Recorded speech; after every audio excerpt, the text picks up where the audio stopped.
What up, what up, what up, New York Giant Nation and football fans all over the world. It's your boy, Mac the Giants fan, and I'm here with my guy, the super dope co-host, Adam Costas. Y'all know what time it is. It's the real deal NFC East. Round up.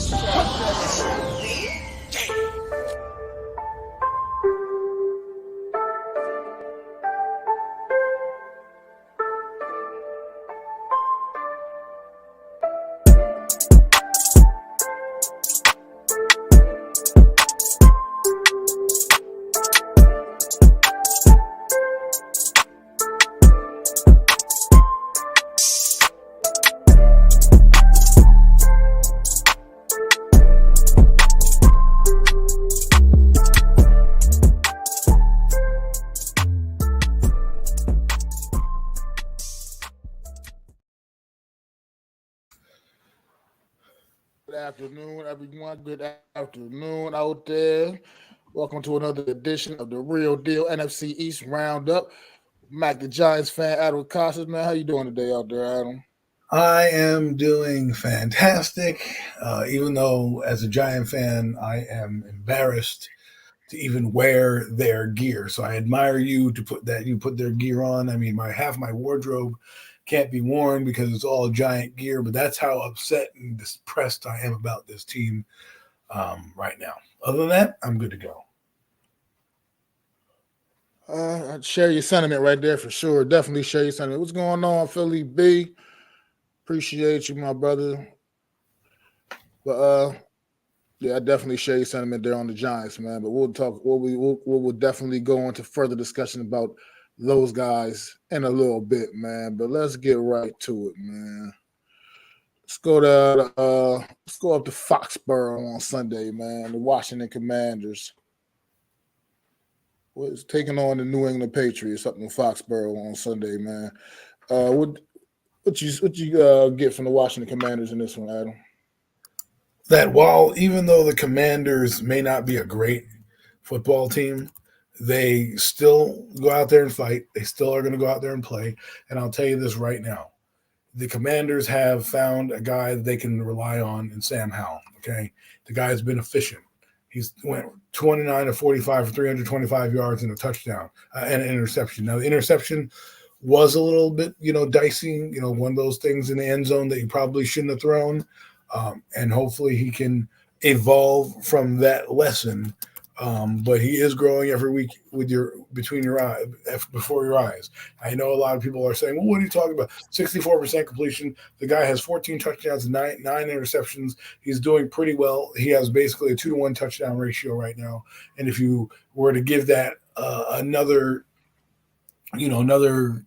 8 games, you're probably looking at around 25 touchdowns and maybe 16 interceptions or something like that. So that would be a good and for over 4,000 yards. So I'm impressed with what he's doing. Their defense obviously is lacking, but they did enough to get by. Obviously, their future guys are Allen and Payne in the middle, right? And Howell as the quarterback and Fuller's. And they brought back Emmanuel Forbes, which I thought was interesting. He didn't play much, but they took him off the bench, and he actually played well. I think he got it. He broke up some passes.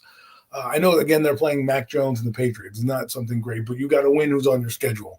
And to play a team like the Eagles and then come back the next week and not have a letdown and take care of business to keep yourself in the playoffs, that's what I call a good victory all around. And, I think going forward, what you're going to need to see from, hey, Alex, what's going on, man? Don't forget about us when you get big time, baby. And get back in that stadium and let us know what's going on. But when you have a team like the Commanders, they're still in the playoff push. So you ask yourself, well, why did they make these trades to these guys to get rid of them? They're still in the playoff push. Well, it's because they're in a rebuild/compete mode. I know that's not that's a mode you don't want to be in, but they don't really have the expectations like the Giants. They only have expectations to be okay. Right now they have 4 wins. That's double the amount of wins I've had that we have, and that's almost half the amount of wins that they had last year. So they're on pace to do what they want to do what they did. Defensively, I don't think they're going to get much pressure, but hey, they played enough admirable defense to make plays and give their offense an opportunity. And I know that they're playing a Seattle team that coming off a loss. I don't know what's going to happen because it's it's going to be interesting to see going forward. I think this offense is going to have to carry them. I will say this. They have two gifted running backs that they only use in the passing game. And I need them to start to use those guys in the run game. I thought the offensive line played a better game. I don't know why Nick Gates was on the sideline, but they blocked it up better. They looked like they took the teaching well. You're starting to see the offense come around for that. They've week 8 or 9 we're in, right? We're in week 9. Take a look at this, okay? When you're in week 9, that's when they tell you offenses kind of come together, right? And Eric Bieniemy is a new coach for this offense, and you're starting to see it come together. I think you're going to see more performances like this, and I hope going forward we get to see the maturation of Sam Howell. Well, good stuff there, Adam. Definitely. Well, actually, to answer your question about Nick Gates. Nick Gates was apparently it's just a coaching move, man. They put him on the bench for somebody better, for somebody to get another look, and apparently, like you said, it paid off dividends. So apparently, Nick Gates, he just kind of got hit sent to the bench for, I guess, poor play. For whatever it is. He's not injured or anything like that. No, there was no injury issue with him. But I agree with what you were saying. Sam Howell, I think they do got their guy. I think it's time to now they just build the team, rest the way up around Sam Howell and rally around this guy. He looks like he could be their quarterback going forward. The guy to maybe help take them to new heights. Down in Washington, the franchise has been struggling for the most part for several years overall. Has been really inconsistent. So and part of the reason is because they have not really been able to find their guy at quarterback. So Sam Howell's like he could be that guy for sure, man.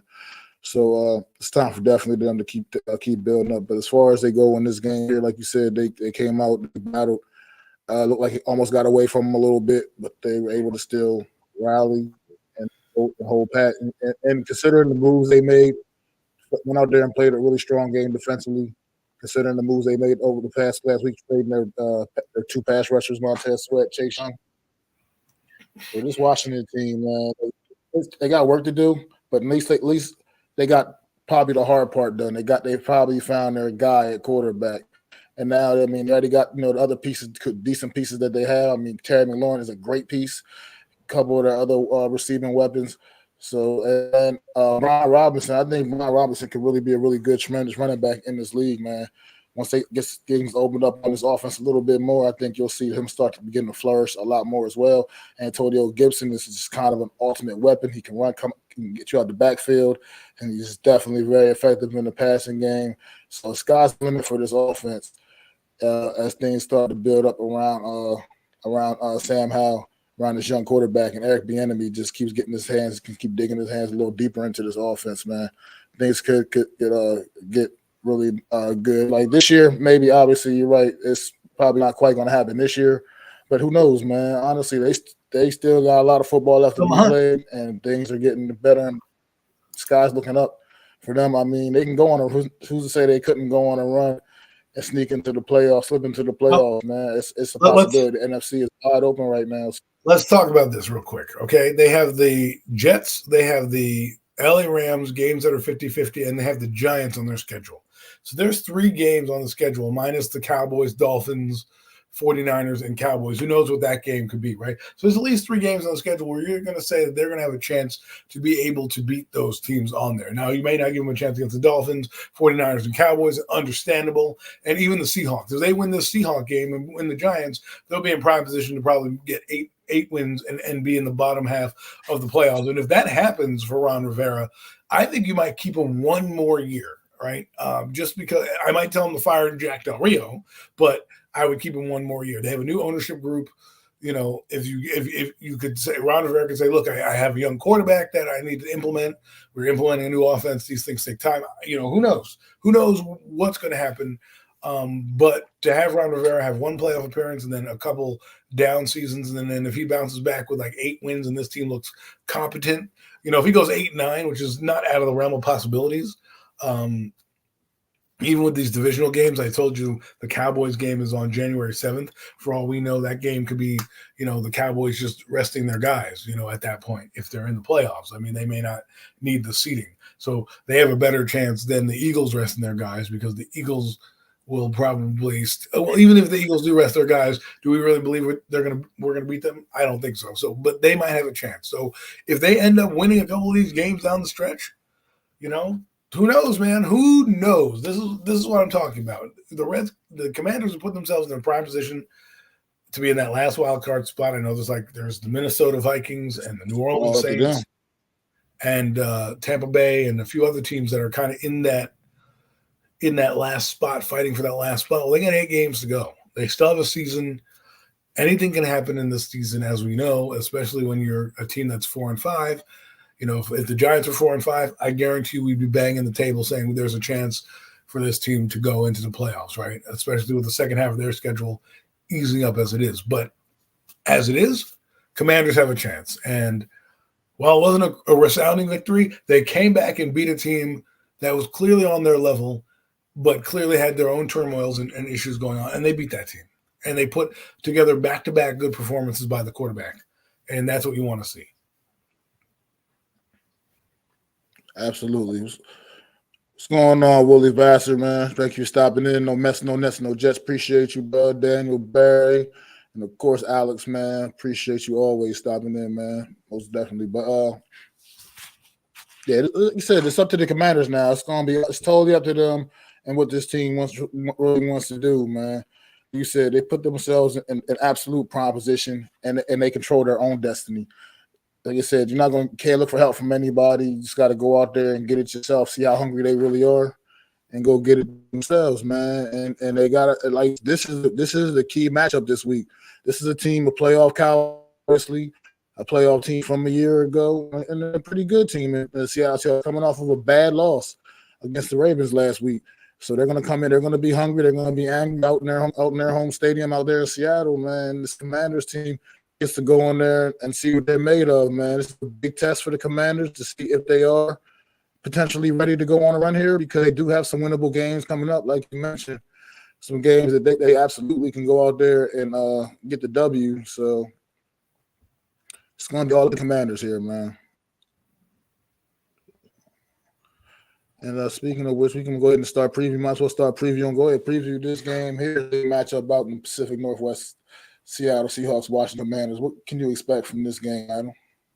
What I expect from this game is a hard-fought game on both ends of the field. I think Seattle has something to prove after they got the doors blown off by Baltimore. Absolutely look like a rebuilding team, not a team that we think might be contending for a championship.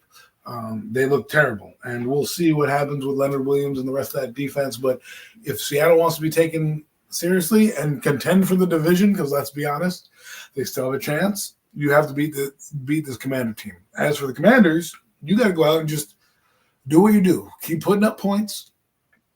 Keep looking good, and your offense. We know talent-wise the deficiencies are there. We know that you're technically punting the season when you make all those trades and give guys away. So we understand it. Play hard, play sound, and you never know. Maybe you turn Geno Smith over. He's known to turn the ball over. You're seeing a little bit more of the old Geno Smith as opposed to the new Geno Smith with the Seattle Seahawks. And if you can turn them over and keep the game close, you never know. Now, that 12th man is legit. They are legit. They legitimately cause problems. It's the way the stadium is built. It's one of the advantages that they love in the NFL. It's why the Seahawks being good is relevant, because their fans do factor in more so. I mean, fans factor in across the league, let's be real, but for whatever reason in that stadium it's slightly a higher octave. So work on your silent count. This is the type of games that Ron Rivera tends to lose. They get a lot of penalties, they look sloppy, all that type of stuff. If I'm the Commanders and I'm a Commander fan, barring the outcome of the game, I just want to look competent. I want to look like we're a competitive football team. We understand what we're doing on offense. We understand what we're doing on defense. We may not have the talent to keep up with these two teams because, Seattle just got more defensive talent with Frank Clark. They just got defensive talent with Leonard Williams. Their DBs are good. They have Bobby Wagner. So their defense is pretty solid, right? Then you have the back end of their team with Witherspoon and things of that nature. So their defense is pretty solid. Offensively, it all goes with Geno Smith. That's it. If Geno Smith is cooking, you're in trouble. If he's not cooking and he's playing Geno Smith type football, then you have a chance. So Commanders, go out there, play sound defense, limit the penalties, because penalties, especially this year, the refs have been impacting more games this year than I think I've seen in a longer time. But we can get to that in a different discussion. That could be a discussion for premium takes about what we think is going on with the refs. But right now, you got to play a sound football game. You take it out of the refs' hands and try to win soundly, and see if the Seattle team is really fraudulent. Absolutely. No mess, no Jets, man. Yeah, put up the comment earlier. Magic and Company going to want a fresh start. Ron could be done if no playoffs. Does the ownership even want playoffs this season? I'm gonna just answer this, reply to this, like just from a competitor standpoint myself. From like when I used to be in competitor, you always want you always want to go to the playoffs. You want to win. You want that opportunity, and so there's no doubt in my mind that's what they want to do. That's if they can actually make that happen, make that run. But as far as Ron being done with no playoffs, I think that would be kind of an unfair expectation to even have on Ron Rivera with this team this season. You know, this team is actually already kind of playing probably at a little bit higher level than most would have expected. And I think he's got these guys really on the cusp, man, of something great. He's got his footwork. He got a guy quarterback in Sam Howell. I think now would not be the time to want to be disrupting and blowing things up. You got a good thing there. You still like you do probably look like you have a coach in waiting there, Eric Bieniemy possibly. But at the end of the day, man, Ron Rivera overall, man, people had their strong opinions about Ron Rivera, but he's overall been a competent coach in this league. I mean, throughout his tenure as a head coach with the Carolina Panthers, as well as here in Washington now, man, he's got this team definitely playing above the numbers overall. I mean, they've been playing tough. They've been competitive in pretty much every game other than a couple games this season they played this season. They've been pretty competitive most of the way. I think it would just be right now, they got things kind of like it's going in the right direction. I think making too many drastic moves, blowing things up, that's not the way you want to go, man. That's just going to cause you to regress even more as a franchise, man. That's just my opinion. I don't know if you have an opinion on that, Adam, but the thing is this: I think keeping Ron one more year to see what happens and then raise the bar to the expectations. Say, hey, listen, we're expecting playoffs. Fine. If you don't find any viable candidates, he's already brought in Eric Bieniemy, who's really changed Sam Howell and the culture of there. If you really are going to go with Sam Howell, these are some of the shortcomings you are going to encounter, right? This team is lacks a lot of talent, but they play hard for the guy. And we'll see. Maybe I know No Mets is saying, I only ask because it seems like an organization is ready for a reset. I agree with you. Had they lost to the Patriots, you probably see that reset. But then because they won to the Patriots, you got to ask yourself, hey, you know, why not us, right? And give a chance. I think people forget that good teams also need to draft good players, right? So to acquire assets without having to draft a quarterback allows them to freely move up and down the draft board to get whomever they want, such as the Marvin Harrison Jr., such as, one of the top edge rushers, because guess what? There's going to be a lot of edge rushers in this draft that are going to be premium picks. And because a lot of quarterbacks are going to be, fought for in the top 10 at least, you're going to have guys slide down into your draft slot. And you'll have ammunition to move up and get guys if you would like to do that. So I think what I think will happen? I think Ron Rivera will retire and say, listen, I have a great coach in Eric Bieniemy, and let Eric Bieniemy be the head coach. And then boom, and say, okay, fine. Now he's going to be the head coach. He'll probably keep Jack Del Rio, run it back again. I don't know what they're going to do, but that's what I would do if I was them, right? If you don't want Ron Rivera, say, listen, we already have a coach in waiting. Why even bother? You'll have to do your rounds, obviously, and do your rounds of interviews. But if Eric is Bieniemy, and look what he's done with the quarterback. Just look what he's done with the quarterback in your offense. Okay, this was the year if you sucked as a team, you could draft your replacement. Well, right now, this guy is playing better than some of the other quarterbacks in the league right now, better than some of these other guys. And for a young guy coming in for his 8th start, 9th start, 10th start, whatever it is, and he's on pace for almost 5,000 yards, damn near. you gotta think about keeping that guy, because that would blow out Baker Mayfield, that would blow out Daniel Jones, that would blow out Trevor Lawrence in like the first year of starting, even though it's his second year. That would be like Patrick Mahomes. It's similar, right? You started him last year, got a game last year to play, you brought in a coach, and bang, and away you go. So we'll see. We will see what happens. But to me, make sure you do your due diligence. If you want to fire Ron, tell him to step down at least, and then Eric Bieniemy can be the coach. And that way, you don't have to go through the searching process. I think that's what's going to happen. I think that's probably what might happen. We don't know what the new ownership group's going to do. If they're going to let, the GM say, hey, listen, if they're going to fire both the GM and the coach, who knows? Who knows what's going to happen right now? The best thing Ron Rivera can do is show you that he's competent, show you that he's got this team playing hard, and show you that they're competitive. And, hey, if they end up in third place than last year, that's better than fourth place, and that is a mark. Even though it's a shitty mark, it is a mark on your record. Say, listen, we finished in third place. We get a couple guys. We have our quarterback. We get an offensive line. We get our defense. We get a defensive coordinator that actually attacks more than Jack Del Rio, and maybe we're on to something. Who knows? So for me, I'm more optimistic about the Commanders than I normally would be, but I just think, would you look at the overall view, even if you change the coach, they still head, to me, I believe, heading in the right direction. Yeah, I mean, I agree, man. I just think why rock the boat right now? If you got things going well, there's no real need to rock the boat, in my opinion. That's just the way I feel about it. Could be an old school mentality. Not for nothing. Ron Rivera's been in a shitty situation, right? I mean, you've had the turmoil with the team, with the owner, and all this crap that's going on. He's been the one constant of that team, trying to portray what a good coach is for an organization that's shit. Usually, I hate to say, look at the Giants. Look at the Giants organization. You got players leaking, this, that, and the other thing. Yeah, sure, guys are pissed off with Ron Rivera, but there hasn't been a mutiny. There hasn't been a turn on him, even with all the stuff that's going on. So I commend him for that. Yeah, absolutely, man, absolutely. But back over to the game a little bit. Just the Washington Commanders. See, the thing with these two teams is, I think most is safe to kind of say that these are two teams that most likely are not going to win their divisions, obviously, and they're rooting to the playoff is going to be through that wild card route, man. And these are two teams that could be battling out late in the season, man, for one of those spots, that seventh spot, perhaps. These are typical two type of squads right there that could be in the mix for that, man. And Washington Commanders can show you what they're really made of with this big opportunity to go out there to Seattle and see if they can get a big win. This is a big game for them right now. This pretty much kind of can make or break their season and let you know which way their season is going to go, or could at least potentially go.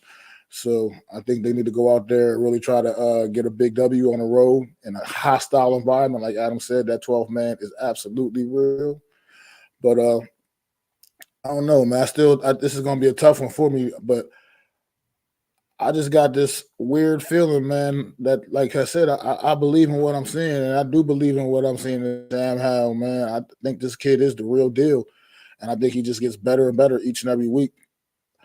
And I think they go out there and get the job done out there in the Pacific Northwest, wow. Adam. I think they do, man. I think they upset the Seattle Seahawks on the road, man. Big-time game for the Washington Commanders, and I think they let everybody know that they're serious, man, about potentially trying to make a little bit of a run in this season, man. I think they go out there and do it. Disagree with you. I think that is a fun statement. They're only one game better than you, right? They have 5 wins, you have 4. Why not you, right? When you think about it like that, when football's mentality, that's what it is. It's a mental game. If you can psych yourself up and believe you can win and beat that team, why you should do everything you can to beat that team. So I kind of agree with you. I think you might be catching Seattle at the right time right now. They might be, trying to find their way a little bit. I don't think they're not going to be able to win the division. 49ers do have a brutal schedule as well coming up, so they have a chance to do it. But what I will say is, what they did, what the Cowboys need to do against the Eagles is what I'll say what the Commanders need to do here. Play close. Don't lose the game or get blown out. If you have to lose on a field goal, but be in the game, because that'll tell you, like, hey, listen, we competed with this team. Our quarterback threw for 2 touchdowns. He looked good. We lost because they're just that is, just because that's what it is, right? So for me, That's what I think. I think they could beat. I think they have every chance of beating Seattle. I think Seattle coming off Seattle hasn't shown me anything to assert themselves as a dominant team in the West. They have some good games. They have some bad games. They're kind of a Jekyll and Hyde-ish type of team, and I think you're playing them at the right time. Coming off a big game against the Eagles, you lost. You lost the game obviously, but you put up numbers. You put up almost 400 yards passing. Then the next game you go out and play the Patriots, and you don't lose that game. You don't play down to your competition. You actually find a way to win that game. Now go out and play up to your competition. See if you can go out and go toe to toe with a team that's kind of on your level. They're not that much better than you. To be real, let's call it, keep it a buck. It's not like you're playing a 1-5 football team against a 5-1 football team. We're clearly the better team. No, you are playing a team that's 5 wins and you're 4 wins. And they're 1 game behind you because of their bye week, which you haven't taken yet. So go out and win this game, upset the world, and then next thing you know, you're at 5-5. The everything's in front of you. You control your own destiny at that point. And at that point, I think, like I said, if they can beat Seattle, I think there's at least 3 to 4 games on this schedule that they can win going forward. But what you need to see, like you said, is just go out there and be competitive. Also, if you do win, know this: it's in your hands. I think this game is interesting to see where the Commanders stand in terms of how they can prepare.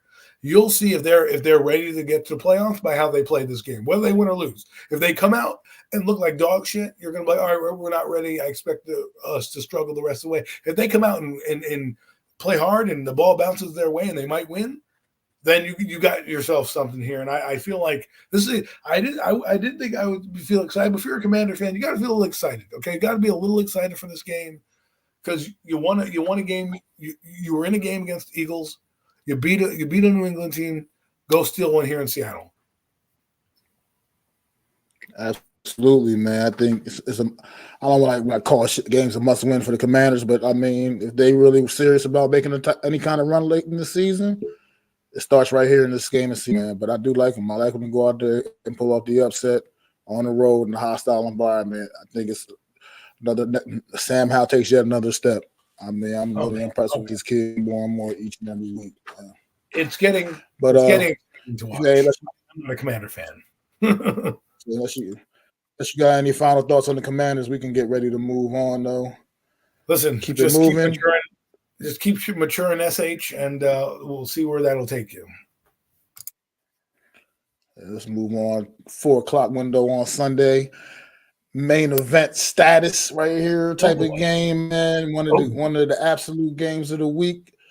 Dallas Cowboys travel to Philadelphia to take on the Philadelphia Eagles in a showdown game in the NFC East, in which the Philadelphia Eagles came out on top. You always say the cream rises to the top. Well, the Philadelphia Eagles found a way once again, pull off the W, 28-23 over the Dallas Cowboys. Adam, how do you feel about this one?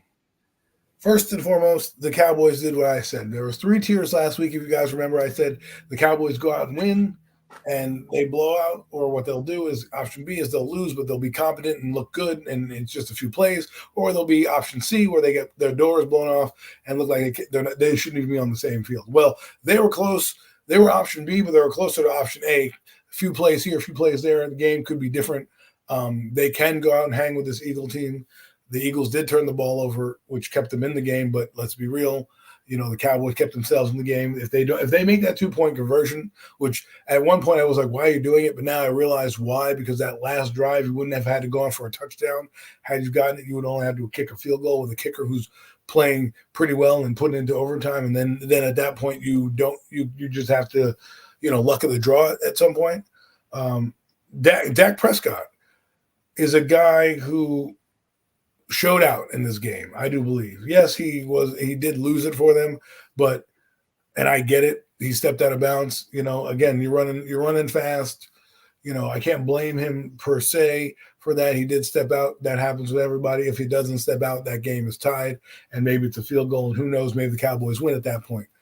It was a big play in the game. I'm sure we can go through and go if ifs and buts were candies and nuts, every day would be Christmas, right? So I'm sure the game with the tight end not getting it in the end zone, right? Not having that not be called a touchdown. I think that was on a 4th and goal, I do believe. So I think that's why it was a turnover down. So, an inch there, an inch here, and we're talking about a different outcome altogether. But again, the Cowboys have it all in front of them. You can play with the Eagles, handle your business, and December 10th becomes for the division. December 10th becomes for the division. The Eagles are off, which means you have the advantage right now. You have 4 games against good teams, okay? Against lousy teams, or mid teams, I should say. Take advantage of it. Take what you learned from here, because guess what? If I'm a Cowboy fan, I can't be angry. I can be angry at the miscues, right? Yeah, you stepped out of bounds. Fuck. We didn't get that 1 yard. Damn it. You know what I mean? But if you're going to say, hey, we have a chance to split, well, guess what? Get ready for that December 10th game. Don't overlook everything, but get ready for that game, because you might listen, man. The Eagles aren't winning every game. Okay, I know the Eagle fans are puffing out their chests for everything that they do, but I'm declaring right now that they're going to lose a game or two here in this stretch between playing Buffalo, Kansas City, and Dallas and the Bills. I think I said the Bills. I think there's another team in there. There's a chance for them. There's a chance for this division to be 49ers. Tied up, right? Oh, the Niners. Yeah, that's the game I missed. There's a chance you see what I'm saying? There's a chance. Dak Prescott, I think, is hitting his stride. 2 back-to-back games where you're like, man, Dak Prescott looks like the Dak Prescott we are. Yeah, you can say you're sweeping, but we'll find out. We'll find out, man. We'll find out. And I know that people, you're getting a little overconfident for a team that basically won by because they couldn't kick a field goal down the stretch, because they couldn't score 2 points. If all things are considered and Dak gets into the end zone, we have no idea. We could be talking about a game right now that the Eagles lost or let slip away. They didn't play their best football, and they still won the game. Luckily, this is a bit different. I think it'll be they scored that 1 touchdown easily. That 1 touchdown to the tight end on that 4th down, they scored easily. Just a mental error there. Look, the Cowboys. Look, the Eagles didn't win this game because they just flat out outplayed the Dallas Cowboys. Let's not start acting like that. The Eagles won this game because the Cowboys made some mental breakdowns. The Eagles were able to capitalize and stay on top and win. I don't want to hear the excuses, bro. You're out there playing. Flat out outplayed the Dallas Cowboys. Dak Prescott played out of his fucking mind. I'm not a Dak Prescott guy, but I got to give credit where credit's due. And he played out of his fucking mind. 29 for 44, 374 yards, 3 touchdown passes. What more does that man got to do? I know you put in the comment, AK, up there earlier, that he wasn't the reason they or won or whatever. He was the reason they lost or whatever too. Whatever, I can't remember what you said exactly, but at the end of the day. But by the end of the day, he did his job. He went out there and did more than his job. He absolutely delivered, man, for this team on Sunday, and he did everything he had to do for this team to win the football game. And some rough takes, some rough breaks, man, and things didn't go quite their way. But this Dallas Cowboy team went out there and played with this Philadelphia Eagles team, and I can't wait for the next matchup, because it's going to just be another great game, man, in the NFC East. As far as I'm concerned, look, the defense showed up for the Dallas Cowboys as well. A.J. Brown's streak has come to an end. That amazing streak run that he was on, that finally came to an end, courtesy of this Dallas Cowboy defense. It's just, look, these are clearly two of the best teams in the NFC, definitely the 2 best teams in this division, and it's going to be definitely between them. And right now, Eagles got that edge right now, obviously. You said, listen, I'm not trying to stoke the fires. The way the schedule's lined up. Sorry. When you say what's going on, Wells? When you say a 60% Jalen Hurts, that's as if you're making like, oh, well, he was 60% and he was hurt and whatever. That doesn't bother me. I don't care about that. I don't care that he was 60% hurt. They went out and they played the game. I'm not trying to be, angry or sound vile, but it's like, we got to call a spade a spade. If you're going out there and playing, you're saying he's 60%. They went out there and they did what they had to do. And they're not going to – the Cowboys aren't going to feel sorry because Jalen Hurts is injured. All I heard was these guys didn't play each other, blah, blah, blah. Dax never played us good, and Jalen Hurts never played us good, and now here he is. And we want to say, well, Jalen Hurts was hurt. So, we'll see. I don't care. He's playing at a high level still. even with the injury. So I don't want to just throw that out there and say and just let it go haphazardly by the wayside. I'm sorry to cut Mac off, but that's it's a. I didn't say we're losing. I said we're with a 60% hurts. That's what I'm talking about here. What does that mean? I don't. Is it stopping him from throwing the football? And he was out there tush pushing still. He's still out there doing the tush push. You know what I mean? So I don't know. It is what it is. I mean, look. You're talking about two good. We're talking about two very good football teams here that clearly the Cowboys went out there and proved that they are right there on pretty much on the same wavelength with this Philadelphia Eagle team. And in many regards, they truly outplayed the Philadelphia Eagles here. But the resiliency of the Philadelphia Eagles they were able to hang on and get the W. You know what I mean? That's a carrot sign of a good football team right there. The Eagles this season are showing a little bit of what they got mentally, because they are able to go out there and win some of these tough games where last year things came a lot easier for them. It's not coming quite as simple, but they're still getting the job done. They're still effective what they're doing. I'm not putting down the Eagles in any way, shape, or form. The Eagles right now, until proven otherwise, I got to still keep them number one in the power rankings as the top team in the NFL right now. It is what it is.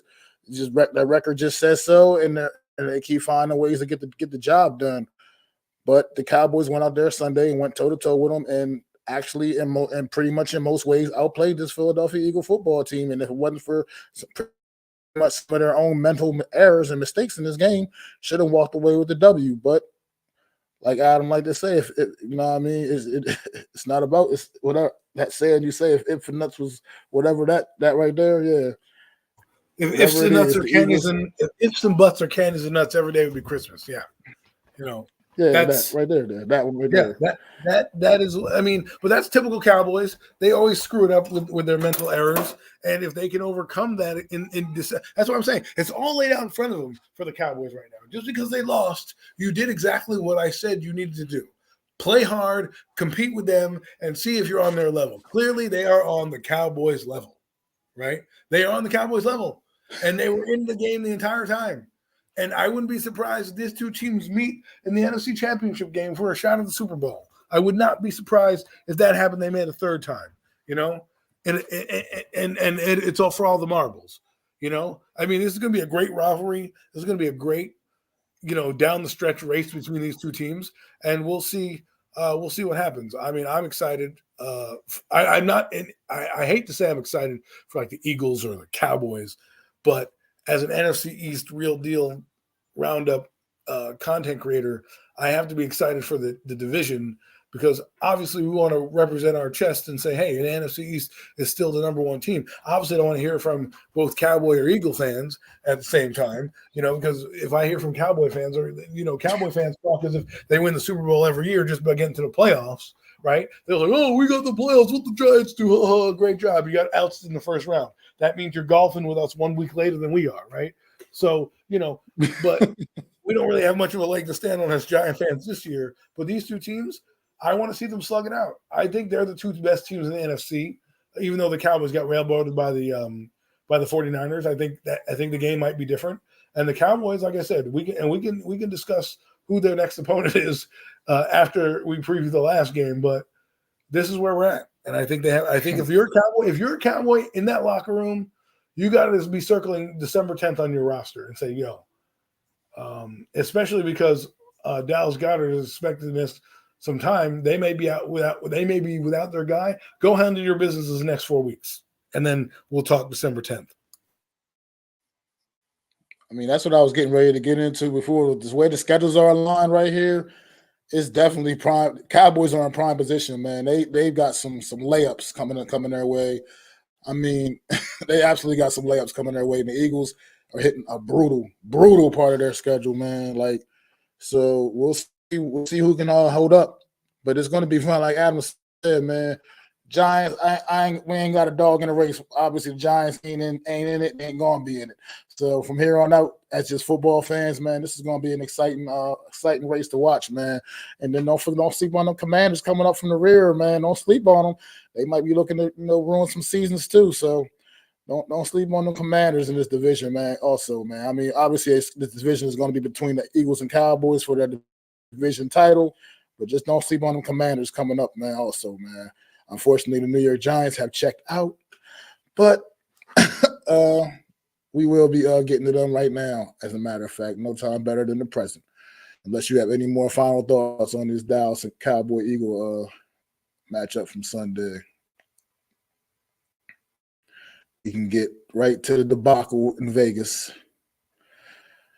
And it was an absolute debacle as the New York Giants travel out to Las Vegas, take on them Las Vegas Raiders, Yeah, Las Vegas starting Aiden O'Connell at quarterback. Las Vegas firing their head coach Josh McDaniels earlier in the week and firing their GM. Las Vegas Raiders hadn't scored more than 20 points all season. The Las Vegas Raiders that came into this game with only 16 sacks on the season. The Las Vegas Raiders, who were only averaging 70 yards rushing per game. The Las Vegas Raiders that absolutely destroyed the New York Giants 30-6. It was 4-0 at halftime. More points than they scored all damn season in a whole game. They put up more points in one half of football against this pathetic New York Giant team. Adam, do you have any thoughts about this game? Do you want to get it off your chest first?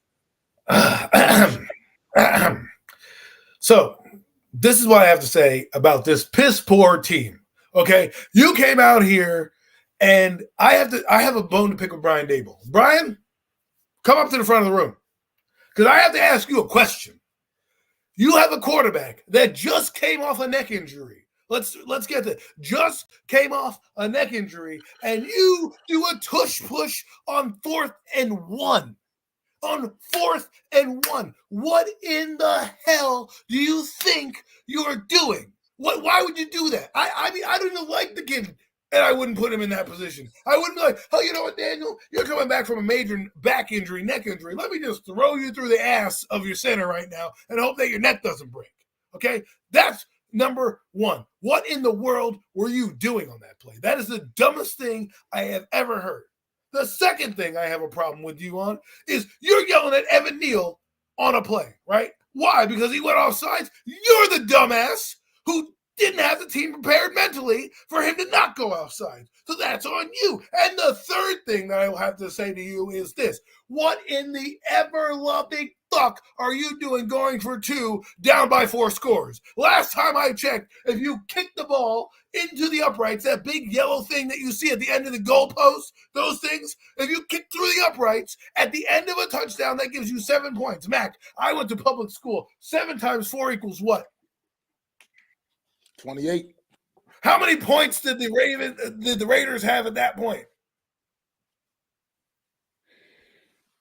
27. They had 27, yeah, 27, yeah. So let me ask you this question. You and I both went to public school. I mean, I know about me. I don't know about you. You might be rich. You went to private school. But either way, we got an education. And I did not. Is 28 greater than 27? It is. Okay, then. So then why the hell would you go for 2 in that moment of the game? What are you trying to do? Make it look aesthetically pleasing? Oh, by the way, guys, we only lost by, 21 and not 20. It doesn't matter. You're still down 2 scores. 3 scores at that point. The only math that even makes sense to support his whatever theory is that he was thinking we get 3 touchdowns, three 2-point conversions, and a field goal. That's the only thing he could have been going with to tie the. That would have only tied the game. Right, I know. That's what I'm saying. This is what I'm doing. You have a running back in Saquon Barkley. Why did you not just give him the ball 100 times? Okay, you didn't care to throw last week against the Jets, and now you throw. Now let's get to the actual play on the field, because this is where I have another bone to pick. First off, Daniel Jones. Sorry that he got injured, but he's never probably not playing for the Giants again. He might be on the team, but he may not be starting quarterback ever again. Why? Because he sucked prior to the injury. How do you miss Saquon Barkley open in the flat? How do you do that? That guy is wide open. There's nobody there. You still miss him. The second thing, you're missing Jalen Hyatt running down the field. He is wide open, and you miss him again. The second time you did that twice in this game. And then, of course, you get injured. right, in the game, because Lawrence Cager, the guy that we, brought up from the practice squad because we didn't sign a tight end that could friggin' block, lets Max Crosby come in, our quarterback plants his leg, and there goes his knee. And what do? End of the first quarter, you go over to the sideline. What happens? Not a person checks you on the field. Not a person. You know what Brian Dable does? Are you okay? Daniel? Yeah, I'm okay, coach. Let me go back in. Great. Next play, your knee is blown out. And then Tommy DeVito, I come to find out that you didn't even give him reps with the first team last week. What is wrong with you? This guy needs to get his head examined. And defensively, why didn't you show up? You have a chance. The Raiders have Antonio Pierce as their head coach. They have a quarterback that's a rookie. They fired everybody. They came in. If you look at the play sheet on that offensive coordinator, he had like 4 plays. That he ran differently. And you can't even come out and beat them. Oh, this team gets on my nerves. Yeah, most definitely, man. I share your sentiment. Like I said in the thing, this Raider defense came in with 16 sacks on the season, and they record 8 against the New York Giants. Like it's just, by the way. I cannot understand it, man. And the O-line is a disaster. This is the worst thing I've ever seen. It stinks. It seems like it doesn't matter who you put out there, what configuration of guys you put out there. It just stinks. It's terrible. It's atrocious. Evan Neal, man. He went down again in this game, once again with another injury late in this game. But he's terrible, man. At what point, how much more do you have to see to know this kid? It's not, the light bulb's not coming on for this kid, man. Well, by now, year 2, this deep in the season of his second year of his career, at this point now, he got it. The signs aren't there, man. I just don't agree. Like Andrew Thomas, he struggled his rookie season, but then by his second year, man, you knew that you had a guy, man.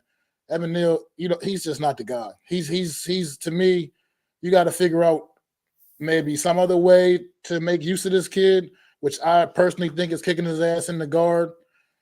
And maybe he can, because he's probably a better straight line blocker. Maybe inside at guard he could actually have potential to be somewhat dominant.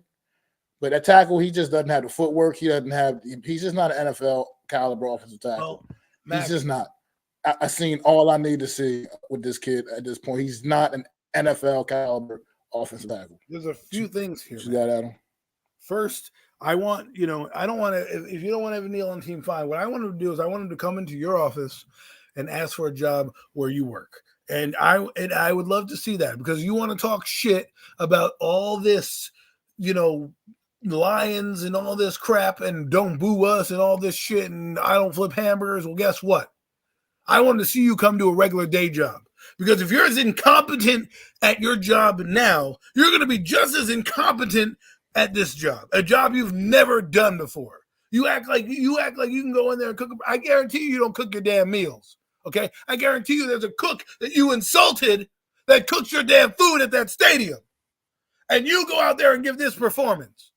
And yeah, you stink and he's injured. I'm sorry that he's injured. But guess what? Put that guy on IR. Tell him to go clear his head for the next 8 weeks. We'll see you next training camp. You're going to be a guard. Bobby Johnson needs to be fired, because anybody you put in there seems like they are the plague. Everybody. And by the way, Andrew Thomas was in this game. JMS was in this game. Evan Neal was in this game. Bretterson was in this game. Justin Pugh, you deemed the best guard, is in this game. So you had an offensive line, and you couldn't open a damn hole. You couldn't do anything. You gave up 8 sacks. What are you talking?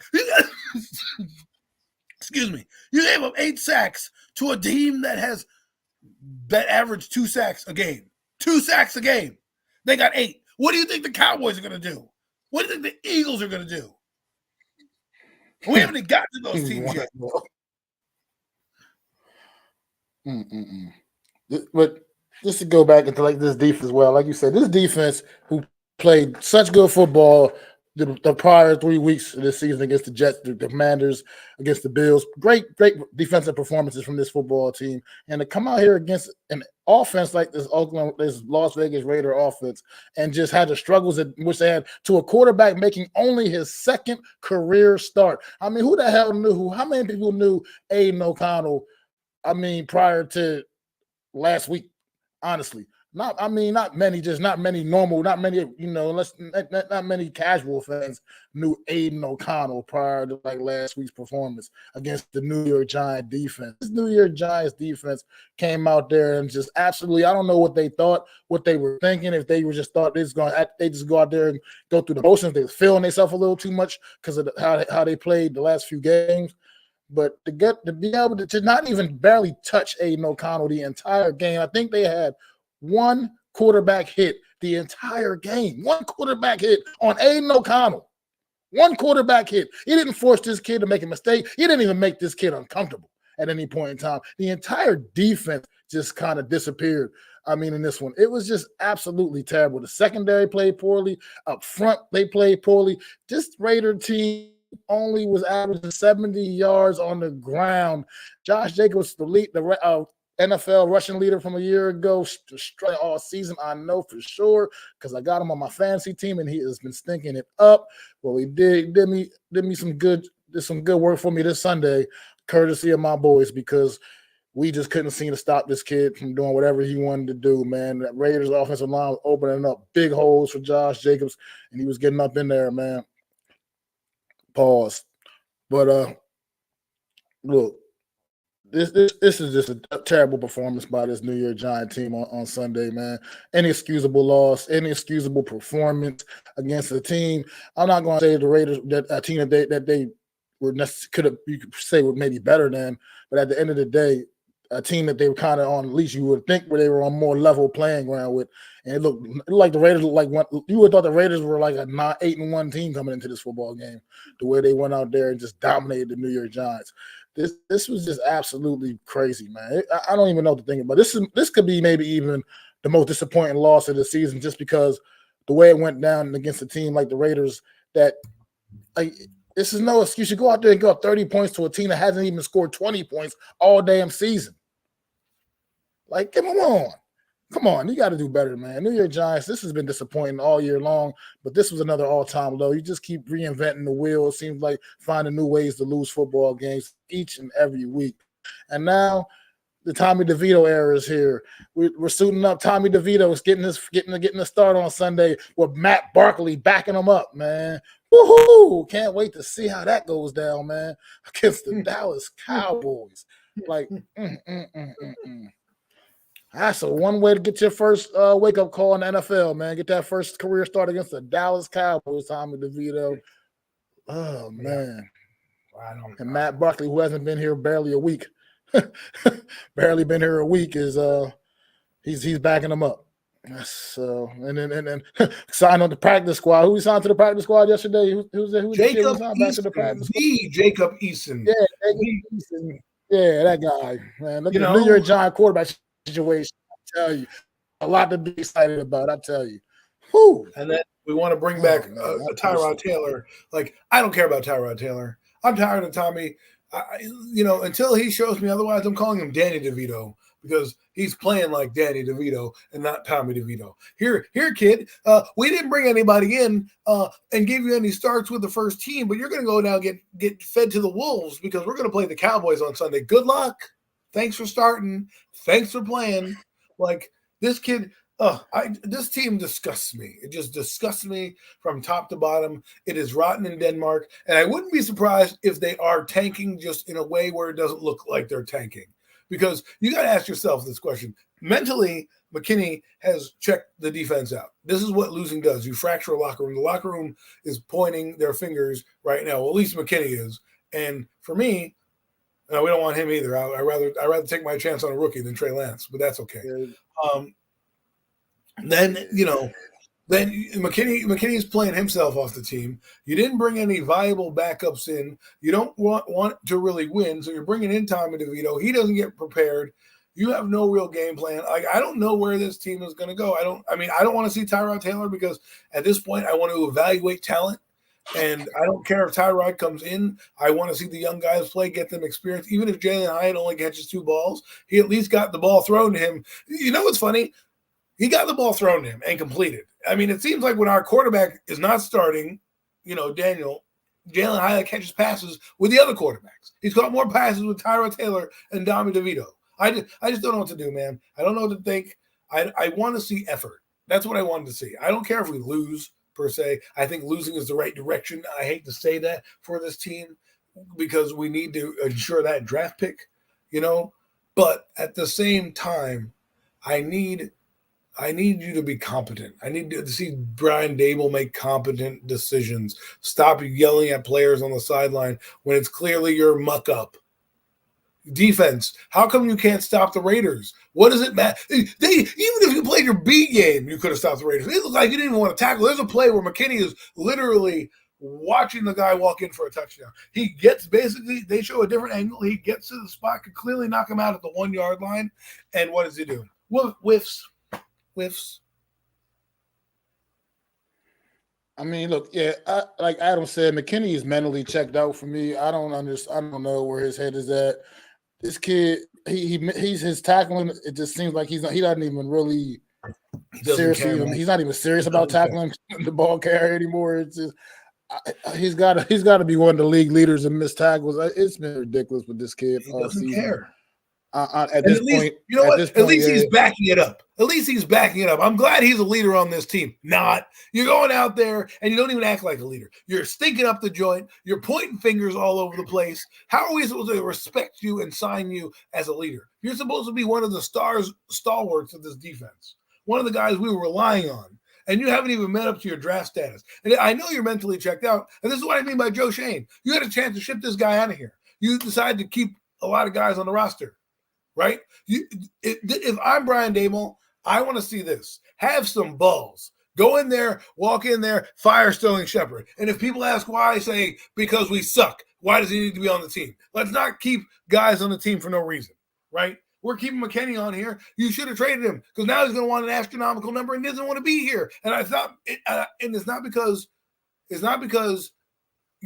of what he's saying. It's his body language. It's what's being said. It's how he's being portrayed. He's clearly talking his way off this team, whether we like it or not. It's going to be hard to come back with negotiations where you go, well, McKinney, you ran your mouth here. You went on an ATV and got into an accident. We didn't, they did right by him. They could have put him on IR. They could have said, screw you. They said, you know what? We're going to give you a chance to come back and prove it. I mean, look, I'm agreeing here with you, Alex, man. McKinney, to me, is starting to look like just very overrated player. I mean, second round draft pick a few years ago. He just is not. It's not all coming together, man. And maybe it's just not like other people. He just need to change the scenery, get out of here, go somewhere else, and carry on with his career. But I wish Joe Shane. I really wish Joe Shane would have considered moving McKinney and Adoree Jackson, both here. I agree here with you both of those guys before the trade deadline, man. Those guys, at this point, they're not going to be part of the rebuild. I can't imagine that those guys like Becky are going to be part of the turnaround here in New York, man. Whenever that can even take place, we have to see get into this off season and see what kind of moves get made. But I guess we can move on from this game here and just get right to it, man. I mean, get right to the matchup on Sunday for the New York Giants, 4:00 window, 4:25. Oh my God.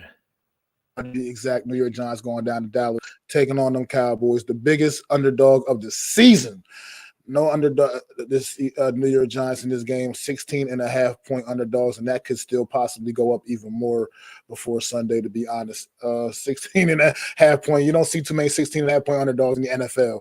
That's college odds right there, but this is where we are as a New York Giant organization, New York Giant team right now. This team is horrible. This team lost to the Dallas Cowboys 40-0 at MetLife Stadium the opening night of the season on Sunday. And this could be even worse. This game could be even worse. You're rolling out Tommy DeVito and back from this defense. I just don't know. I don't know where the points are coming from in this game. I don't know. I don't see it. So, Adam, you can talk about it, brother. You know what's funny? do you really think that the NFL wants to watch Daniel Jones like at a 425 game? Like when I grew up, we watched Marquee. It was Aikman and Favre and Young and Marino and guys like that. And we had Daniel Jones coming to town. Now it's even worse. Now we got Tommy DeVito playing. The New York Giants are coming into Dallas Stadium with Tommy DeVito led. Like what are we? Tommy DeVito's pizza parlor? Like we're the New York Giant pizza game? Like that's what it feels like. And I don't even know what's going to happen. I'm hoping that we don't get shut out. That's all I'm asking. Don't get shut out. Don't get shut out. That's all I ask. Figure it out. Get into field goal range. Fluky shit happens. Maybe you catch the Cowboys napping. I don't think so. I really don't. I think they're going to be fucking uber pissed because they should have won the game last week, and you can tell in their voices that they're angry, and they already beat this team, and they're probably licking their chops saying, well, the Raiders got 8 sacks. I think it's time for me to become, defensive player of the year right here. You know what I mean? And it sucks because this is the game of the week. The game of the week, and the NFL fan base gets the New York Giants and Tommy DeVito-led New York Giants. Oh, and by the way, Saquon Barkley, I heard, was limping in practice. So there you go with that, okay? Whether or not we want to believe it, they said he was laboring on his leg and kind of bothering his ankle. I wouldn't be surprised if he's banged up. We got a guy who played two plays in the Giant game in concussion protocol. He literally ran the ball for 1 carry for 2 yards and is in concussion protocol already, our running back. So our running backs are banged up. One guy's already injured.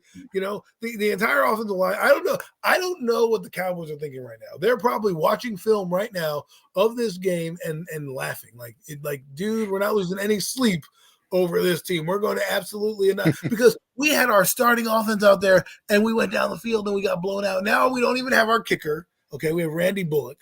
Or by the way, we have 2 kickers on the roster.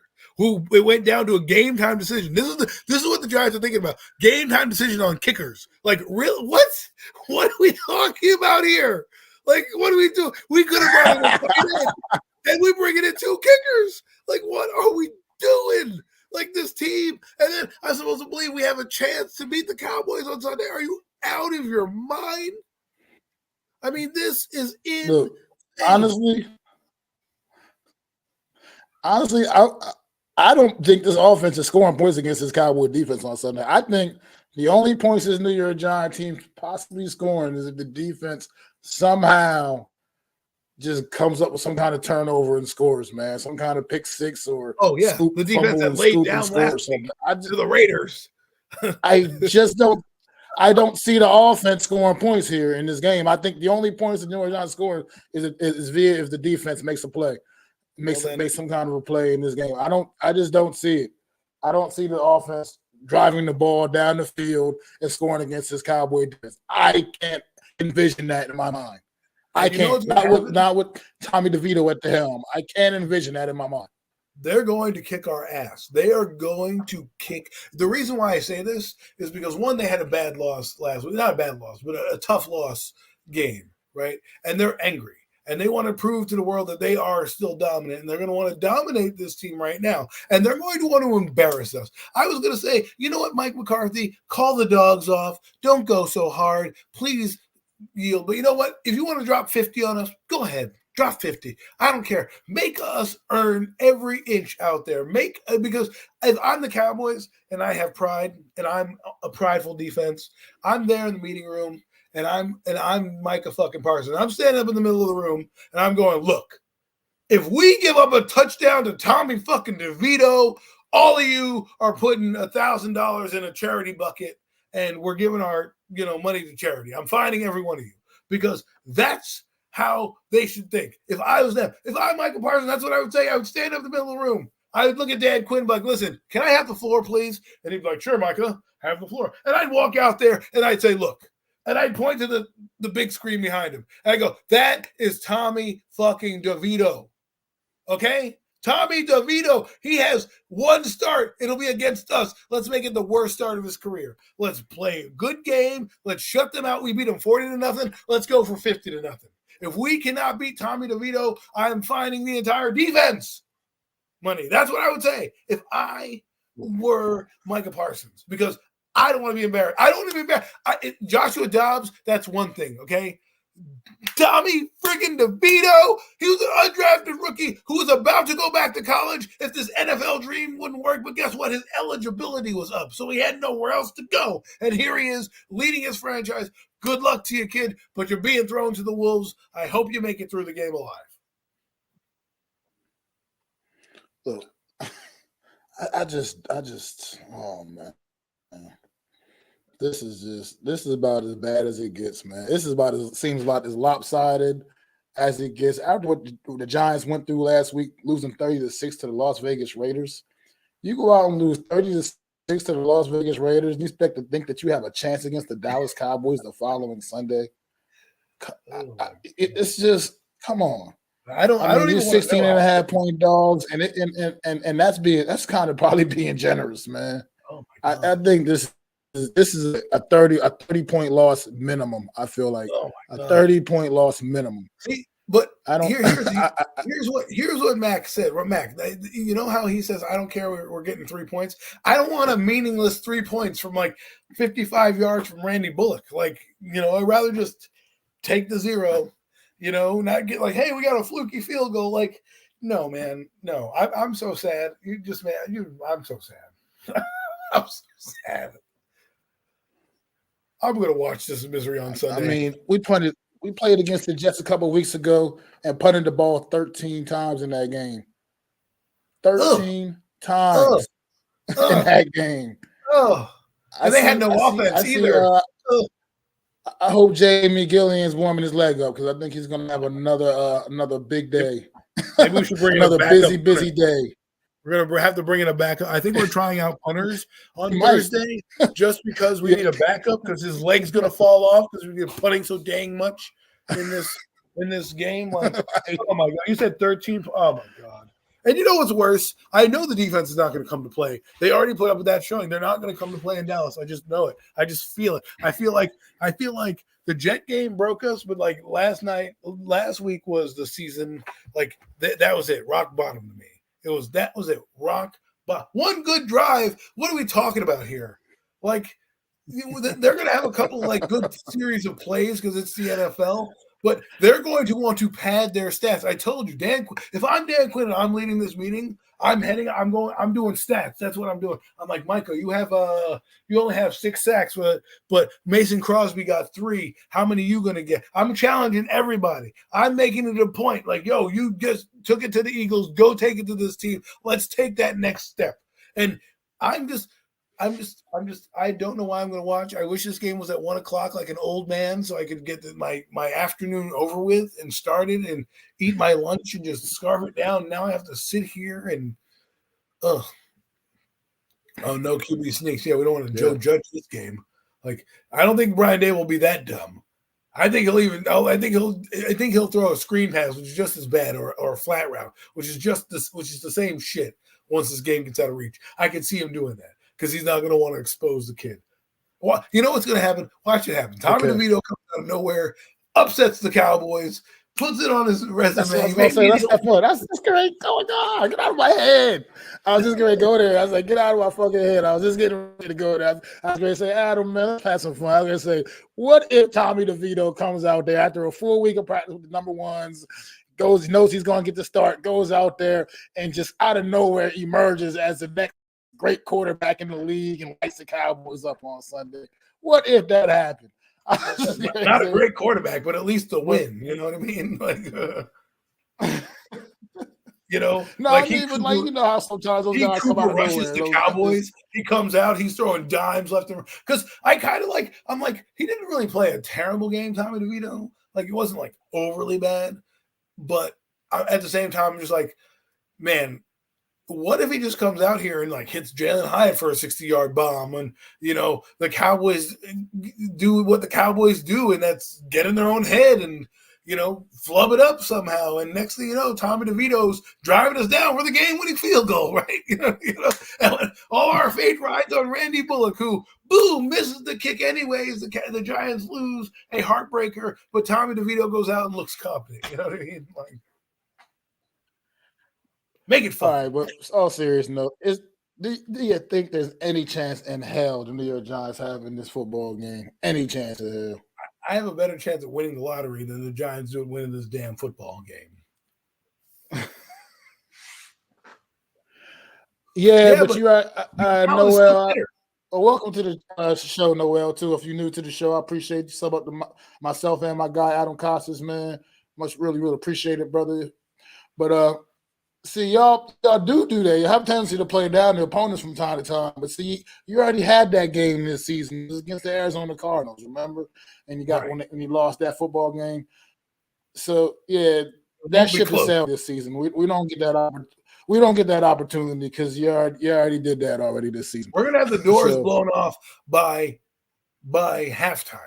Okay, if it's a game by halftime, I would be more angry at Cowboys than the Giants because that means the Giants showed up. I don't think the Giants are showing the fuck up. How am I going to take what happened with the Raiders last week, who started a rookie quarterback? Okay, whose offensive line is not as good as the Cowboys' offensive line. And I'm supposed to believe this defense is now going to be like showing up when you got guys pointing at each other. If McKinney doesn't make a play, what are guys going to do? The body language on this team sucks. It's just, I don't know, man. Yeah, well. Simple, man. I love your optimism, man. I love your optimism, brother, but I can't share in that optimism right now. This New York Giants is absolutely a disgrace to football right now. A disgrace to football. I've been a New York Giants fan since 1985, my brother. This is the worst New York Giants football team I've ever seen lay my eyes on. And I'm talking about teams. We had teams led by Dave Brown and Kent Graham and Danny Canales, people like that. We had Ray Hanley as a coach in the 90s. Look, brother, this is the worst New York Giants. We had Joe Judge a couple of years ago. This is the worst New York Giant team I've laid my eyes on, bro. Well, 2017 was pretty hard. This is bad. But that was bad. It was. But that was definitely a lot of injuries. We lost 4 wide receivers in one damn game in 2017. So that was just a lot of things went bad that year. But that was not that team still went out there and fought and played hard. They just weren't a good football team.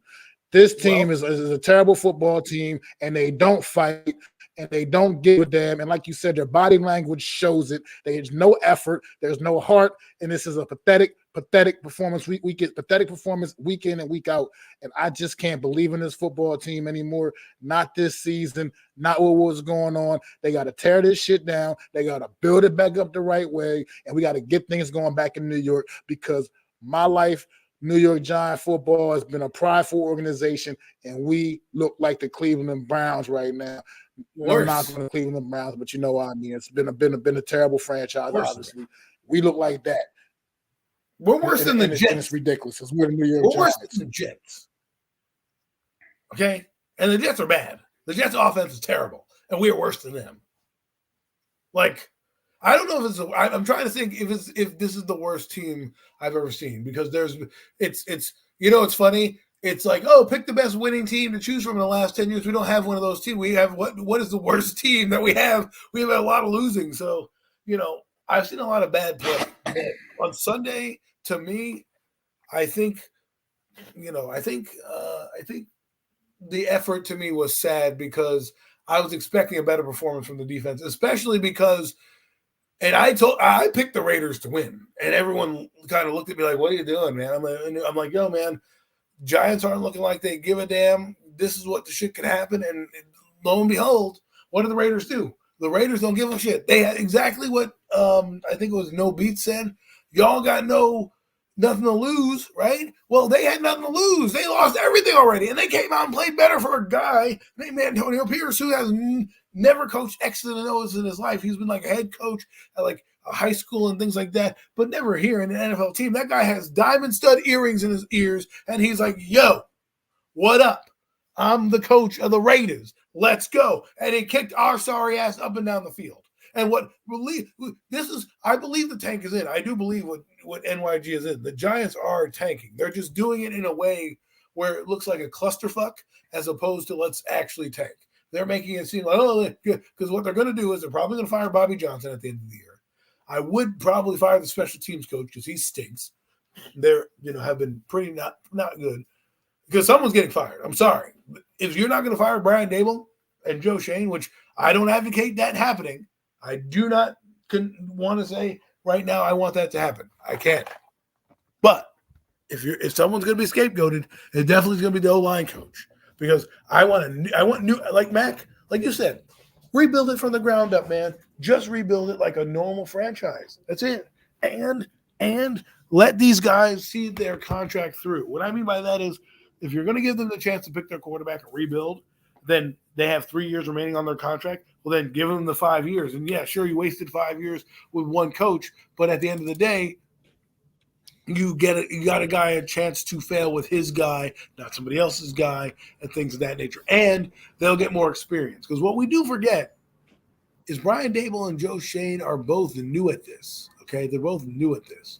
They don't have a lot of experience in this realm that they're in. They've been assistant GMs, assistant coaches, never a head coach and GM. So now rebuild it the right way. I don't care how long it takes. Get your quarterback, and then once you get your quarterback and you're starting him, I know to set my clock for at least 3 years. All right, at least 3 years for the Giants to be exceptionally good. And they might be better than that. They might get C.J. Stroud. They might get an Anthony Richardson where they look good and don't need to worry about anything, right? But don't fugazi. No. A resounding no. Mac answered for me on that one. I don't even get into that. The thing is, he's not even going to be on the. He may not even be on the field until I just want to just. Yeah. Well, go ahead. He's not. Yeah, he's not going to be on the field until minimum October anyway. Yes, and that's minimum. At the minimum. Bare minimum. But here's the thing with the quarterback situation. You can't. The reason I'm not about firing Joe Shane at Brian Dable, you got to let them get a chance to get their quarterback in here, and it pays dividends. Look at Houston as a prime example. C.J. Stroud is cooking. He's got that team on fire, looking like a way better team than anybody expected them to be. And C.J. Stroud is the reason. He's the absolute reason for what's going on in Houston right now. That is still not a good football team. They're still not where they need to be, but they got their fucking quarterback in place, and now they can just continue to build up around that man, and great things is going to come from Houston in the years to come. You're going to see it because C.J. Stroud is absolutely the real deal, and he's got that Houston Texans team cooking, man, and that's what it's all about. When you get your guy, it can just turn things around. Houston was a very bad football team a year ago. We had number 2 overall pick for a reason in the draft. And look at the difference in that team. I mean, you think anybody's going to – Houston Texans might not make the playoffs this year. They might fall short this year in the AFC, but they're going to potentially be favorites to win their division going into next season just because of the difference that C.J. Stroud has made on this football team. So – you gotta give these guys a chance to go get their guy out there, and hopefully we can hit that jackpot the way the Houston Texans did with C.J. Stroud, man, and we can get a guy in here that's going to start to turn things around. That's what we need to see, man. Daniel Jones is not it. All right, so I'm already checked out. I'm sorry the kid got injured. I'm sorry that's the way his New York Giant career pretty much is going to come to an end. But look, it is what it is. He's not the guy. He's not the solution. He ain't been the only problem, but he damn sure ain't the solution, man. And we ain't going nowhere fast with him at the helm, man. We got to get a guy in here. And whoever it may be, whether it is Caleb Williams or any of them other good young quarterbacks coming out in this next draft class, we got to get a guy in here, whoever they feel and see fit is the guy that they want to go forward with and the guy that they want to ride with, man. But you got to give those guys the opportunity to bring their guy in here and see what they can do, man. Like Adam said, before you just make a drastic decision to just cut loose with them, because honestly, they came in here and they inherited Daniel Jones, so let them get the guy that they really want to win football games with, the guy that they think can go out there and win them games and potentially take this franchise to a next level. Unpopular up here, like you said Caffey's going to be the fall guy, and Bobby Johnson too. Bobby Johnson ain't a fall guy. Bobby Johnson needs to go because whatever he's talking about, this O-line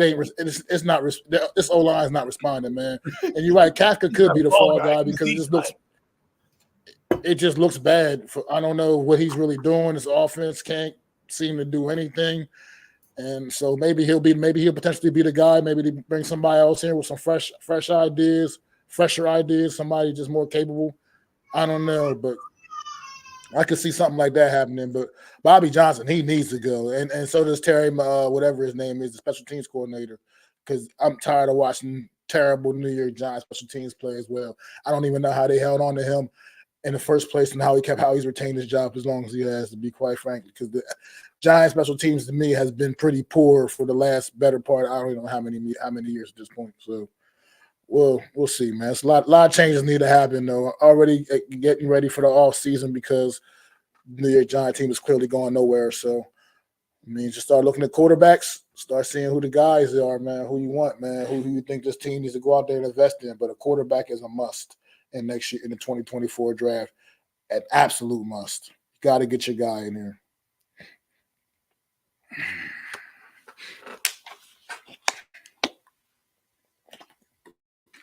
As for Caleb Williams being on the Giants,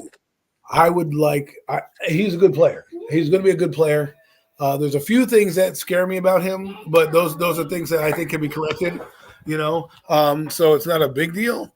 But I am the things that I worry about a little bit is, does he have the temperament for New York? I'm not worried about him painting his nails or any of that other bullshit. What I'm more worried about is because how should I put this? What he said about what the Evan Neal kind of comment about the sheep and all that stuff and being above people, that's the type of stuff that will get you in New York in trouble real quick. So for me, I would love to have Caleb Williams talent-wise here. I think he's an amazing talent. I think he's probably my QB1, and then I like Drake May right behind him. If the Giants get him, great. I think the Giants need to look into guys like Jaden Daniels, J.J. McCarthy, Michael Penix Jr. I mean, guy that fits the system. Penix Jr., problem with him, he's got knee injury, he's not mobile, he's more of a pocket passer. If you're looking for a processor, you've got Bo Nix, you got Jaden Daniels, who's a decent processor, and also you have who's the gentleman? J.J. McCarthy, who's good. So if the Giants feel convicted and they think, if I'm Joe Shane, I would try to convince John Mara to get him. Why? Because you're going to sell tickets with Caleb Williams. You're going to sell jerseys with Caleb Williams. You're going to be able to be marketable with Caleb Williams in New York. You get the flashiest guy out there. That's a New York Giants statement. So if you are the number one pick, or you happen to be number two, and you can trade up and go get that guy and make him the guy, the face of your franchise, guess what? That's a statement. And I don't know, it would be a great statement for the Giants. I think Brian Dable can mold him into the guy that he wants him to be. I do believe so, but we'll see. It would be amazing to see. We certainly will. Yeah, we certainly will see, man. But do I even have to ask who you got in this game on Sunday? Giants and Cowboys. Oh man, it's comedy hour here on NFC Streelio Roundup. Oh my God. Oh God, I have the Cowboys winning. Man. I have the Cowboys. You can't hold your laughter at either. I have the Cowboys winning big. I don't know how big. I just think, I just think the Cowboys are going to be angry. They have a pretty good record off of losses.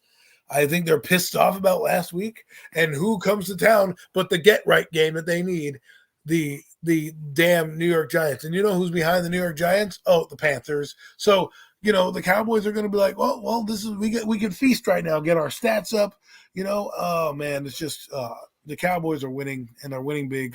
I hope, you know what I'm going to be doing for this game? I'm going to be getting like a nice pizza so I can enjoy something while I watch this game, because I know as a Giant fan, it's going to be absolutely miserable. So I better have some comfort food to comfort me in this misery. Yeah, I just can't imagine this game being any closer than about a 30-point deficit. No closer than that. I think this is Cowboys obviously win this huge, man. New York Giants it's over with for this football team, and this team is nowhere even remotely ready to go out there and compete with the Dallas Cowboys. Just can't see it. Just can't imagine it. I think the Cowboys go get up on us quick, and the New York Giants hang their heads before the first quarter is even over and tuck their tails between their legs, man, and dial it in, man. So I think it's going to be just that ugly, just like that. How many times did the Cowboys sack us week 1? 8 times, I believe. I see a repeat of that performance as well.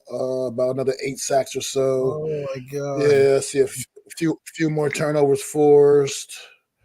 Yeah, I'm seeing all of this in my crystal ball of things. No. I think Tommy DeVito does survive the game. I think DeVito does survive the game, though. I think he survives the game. I'll give him that. He'll survive the game. He'll last all 4 quarters. Nobody wants to see Barkley to Barkley, right? He can do whatever the hell they want to do, man. And 11 sacks. They may just. Oh my God! They may just run up. Here's the thing: is they'll put their backups in, and their backups will still kick their ass too. So it's like that's what's the terrible part of it. That's how bad the New York Giants team is. So they did that week 1. Their backups came in, and we're still whooping our ass. So it's going to be the same thing here, man. That's how bad we're going to be by the third quarter. Micah Parsons is going to be on the bench because their team is just up by. So, oh my God. And then we have to be the game of the week, which means everyone's going to watch this embarrassment. Everybody with a pulse is going to watch us completely. Since the Eagles ain't playing, it's going to be on locally on TV down in my area too. Since the Eagles ain't playing. Oh, this game will definitely be the game on locally on Fox because no Eagle game to derail that. There we go. National TV, guys. On Sunday, then get embarrassed again. Guess it's going to be one of those sloppy Sundays. Have to break out the L's again and get the mad L's cracking, man. I'm so disappointed after thinking about it as a Giant fan. I'm just like, as a Giant fan, yes, I want to lose. I know it sucks and we're going to lose, but it's how we're losing. I know we're not going to be competitive. I know we're not going to even show up. That's the worst kind of losing.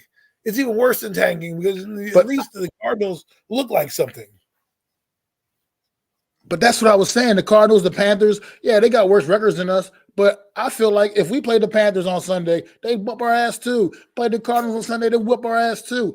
There's no doubt in my mind that we're the worst team in football. I don't care that the Panthers and Cardinals have a worse record than us. I believe that we're the worst team in the league because the effort that I see on the field. At least I watch those guys go out there and try. They try, and they just lose because they're not as good as their opponents. They don't have the talent to keep up with their opponents, and that's why they lose. But they put forth an effort that I don't see from this New York Giant team. I just don't see it. And that's what's the most disappointing about this 2023 New York Giant team. It's like you said, the body language and everything you see. It's like I said, I can accept losing because we're not as good as the other team that we're playing, man. But the way we're losing it, like I said, on Sunday was an embarrassment, man. This is a second-year quarterback that made only his second career start, and he just kicked our ass. Like he just kicked our ass, man. Like rookie quarterback. That's what I meant. Rookie quarterback making only his second career start, and yeah, it's just absolutely ridiculous, man. Let him go out there and look like Joe Montana against this New York Giant defense, man. Like, he didn't even touch the kid. This kid was comfortable as hell. You didn't even make him a little nervous. You didn't even shake him up a little bit. Clean. Like, did we even get a sack? He had a great day. Not one sack recorded. He only got one quarterback hit. One quarterback hit the whole game, bro. One quarterback hit, and that was from Micah McFadden. That was it. Micah McFadden got the only quarterback hit of the game. Oh yeah, that was when they missed and Josh Jacobs missed the block. Wow, that's terrible. But that's terrible. Guys, we had that 90-minute mark, just about almost at that 90-minute mark, man. We about to wrap things up for the week. Thank you all for joining us for another edition of the Real Deal NFC's Roundup. Everybody in the chat, man. Noel Beats, man. Appreciate you stopping through, man. You've been awesome in the chat, man. New to the channel, so appreciate you. You can sub up to me and my guy Adam, man. Most definitely. No mess, no nets, no jets. Always holding down the chat, man. My guy, man. Big Simple. Unpopular Opinion Sports, man. My guy NYG22, man. Go sub up to my guy Unpopular Opinion Sports, man, doing his thing over there. Big Simple, definitely go shout out to my guy, Big Simple, Washington Commanders, bringing that Washington Commanders content, man. Always lit, baby. Go shout out to my guy, Alex, Big Blue in the Bronx, man. Doing his thing, man, over there. His channel, him and his brother, man, holding it down. He's going to putting in that work. WFAN soon. Most definitely. Shout out to my guy over there, Big Blue in the Bronx, man, Alex, man. Shout out to my guy, AK, NFL Reality Check, dropping that Philadelphia Eagles content as well as just overall NFL content. You know, keeping it as real as he can keep it. So shout out to my guy, AK, NFL Reality Check, man. And it's me and Adam, man. We'll be back next Wednesday, man, for y'all 5:30 Eastern Standard Time for another edition of the Real Deal NFC East Roundup. Good night. I'd like to thank you all for listening. If you was feeling this, please take time to subscribe and smack them likes. Feel free to drop a comment. Let me know what you think. Don't forget to ring that bell so you know when I'm dropping new content. It's your boy, Mac the Giants Fan. You can find me on Twitter, YouTube, and Facebook at Mac the Giants Fan. That's MACDA Giants Fan.